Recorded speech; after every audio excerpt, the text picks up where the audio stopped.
ذرا سوچو، ایک ماں اپنے بیٹے کے لیے 7 سال تک رات کو روتی رہی، دعا کرتی رہی، اور پھر ایک دن اللہ نے سب کچھ بدل دیا۔ کیا سچ میں ماں کی دعا قبول ہوتی ہے؟ آج ہم آپ کو سناتے ہیں ایک ایسی کہانی جو 1400 سال پہلے کی ہے، لیکن آج بھی اتنی ہی سچی لگتی ہے۔ یہ کہانی ہے ایک ماں کی، ایک بیٹے کی، اور اللہ کے اس وعدے کی جو کبھی جھوٹ نہیں ہوتا۔ صبر کرو، میں تمہارے ساتھ ہوں۔ ابراہیم ایک غریب گھرانے کا لڑکا تھا۔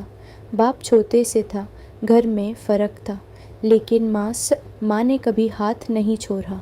رات کو اٹھتی، 2 رکعت نفل پڑھتی اور کہتی، یا اللہ، میرا یہ بیٹا تیری راہ میں رکھ۔ ابراہیم کا ایک ہی خواب تھا، پڑھائی کرنا، کچھ بننا، لیکن اس کے پاس نہ پیسہ تھا، نہ سہارا۔ لوگ اس کا مذاق اڑاتے تھے، کہتے تھے، تیری اوقات نہیں ہے، تم کچھ نہیں بن سکتے۔ لیکن ابراہیم چپ رہتا۔ اسے یقین تھا کہ اللہ دیکھ رہا ہے۔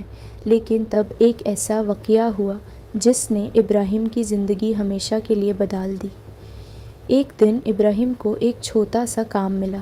اس نے سوچا کہ اب سب ٹھیک ہو جائے گا، لیکن کچھ ہی دن بعد اس جگہ سے ایک چیز چوری ہو گئی، اور الزام کس پر لگا؟ ابراہیم پر۔ لوگوں نے بنا سوچے سمجھے اس سے چور کہہ دیا، اسے ذلیل کیا گیا، اس کی بات کسی نے نہیں سنی، اس کی جاب چلی گئی، وہ ٹوٹ گیا تھا، دل سے بھی، زندگی سے بھی۔ لیکن پھر بھی اس نے ایک بات کہی، اللہ دیکھ رہا ہے۔ اس نے بدلہ نہیں لیا، چلایا نہیں، بس صبر کیا۔